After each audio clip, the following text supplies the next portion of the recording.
Welcome to The Made Gentleman, a show where we talk about how to become a real gentleman. First and foremost, please excuse my voice if I get a little groggy.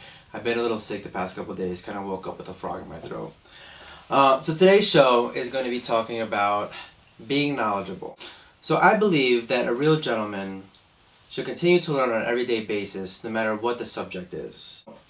Knowledge is power, and with power comes confidence. Now when I say knowledge, I don't mean you have to know the entire works of Shakespeare or know how to do aeronautical mathematics. However, if you do know how to do any of those things or do know the entire works of Shakespeare, that's great. Or if you have any interest in learning that stuff, even better. But I don't mean, that kind of knowledge. It can be as simple as learning how to change a tire, learning how to sew on a button, even making scrambled eggs. As long as you continue to gain knowledge, that's all that really matters. It'll become a benefit to you and to those around you. It'll help make you a more well-rounded person, and in turn, make you a better gentleman. I myself love to gain useless facts. Well, they're useless until the day you need them, of course. They're really just random facts about any random thing. For example, I know that the image of Santa Claus that we know today, with the big red suit, the jolly rosy cheeks, the big white beard, and that actually all came from Coca-Cola. Back in the day, it was a marketing campaign to market Coca-Cola because Coke was red, and so they put on a red suit on Santa Claus. And that is actually the image we know of today. It actually came from Coca-Cola. Or that BMW stands for Bavarian Motor Works, the car company, and that their symbol, the blue and white, the white is actually propellers going through the sky, which is blue, because BMW used to make airplanes. Useless facts, until the day you need them, of course. I also love to learn about various things and adapt new skills. If you were to look at my resume, you would know that out of high school, I was actually a computer science major. I am a certified auto mechanic.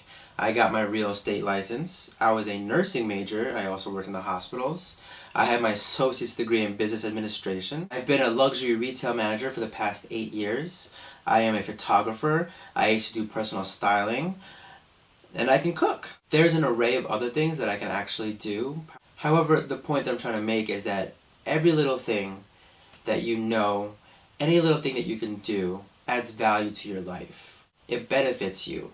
It puts you ahead, and it makes you a better person. Knowledge is also something that no one can take away from you. It's not tangible. It belongs to only you. And that makes it priceless. It's something that you can pass on to the next person from generation to generation. So start learning something new. Start exploring. Or maybe just, find a little bit more information about what you already know or are doing. Also, the more knowledge you have and, the little tidbits that you can spit out, it actually makes for great conversation starters, or maybe a conversation at the bar or at a party. These little topics, these little tidbits can help, start something really awesome. A relationship with a girl, or make a new friend. You never know what you can do or what can happen by conversations that you have with various people, and all that can happen by a little bit of knowledge that you learned. Let's take today, Valentine's Day. Well, today, technically, the day that I'm shooting this is not Valentine's Day, but when this does air, it will be Valentine's Day. So happy Valentine's Day to all you couples out there, and to you gentlemen and to you ladies. Valentine's Day does not mean it has to be a couples thing. It's just all about love, really. So, where did Valentine's Day come from? Let's learn something today. I looked it up, and it's as simple as Wikipedia. I'm not saying this information is totally 100% correct, but it's a little bit of knowledge, and you can do a little more further research to really figure out what's true and what's not true. But the Valentine's Day that we know of it as today came from 18th century England. It evolved into an occasion in which lovers expressed their love for each other by presenting flowers and sending greeting cards known as Valentines. But if we take it deeper, it says that it came from a liturgical celebration known as St. Valentine's Day to celebrate Christian saints named Valentinus.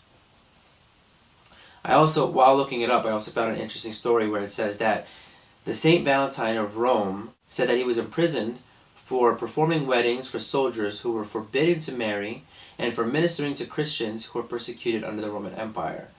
So there was an act of love there by a Saint Valentine. So that's a little tidbit, a little useless knowledge under your belt until today, because it's Valentine's Day. So that's the show for today. Like always, I hope you enjoyed. I hope you got something out of it. I hope you can use it. Make sure to follow me on Twitter @MadeGentleman, and I will see you guys next week. Thanks, guys.